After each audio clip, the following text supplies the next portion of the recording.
In front of me is Xiaomi Redmi Note 9s, and today I would like to show you how you can change and customize your keyboard's theme.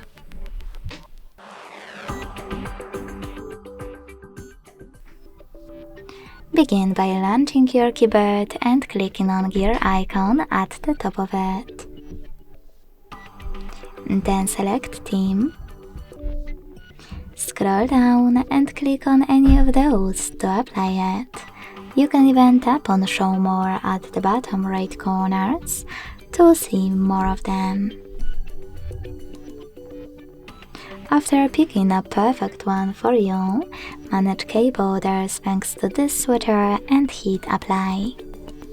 So when I go back, as you can see, theme of mine has changed.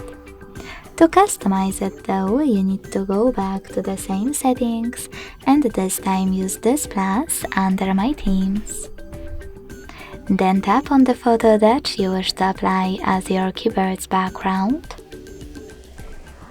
Pinch it to scale and drag it to move. Then select next.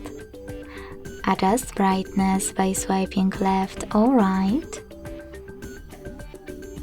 Hit done. Manage key borders and select apply.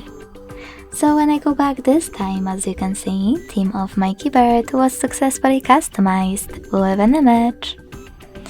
Thanks so much for watching. If you enjoyed this video, leave a like, comment and subscribe. Bye!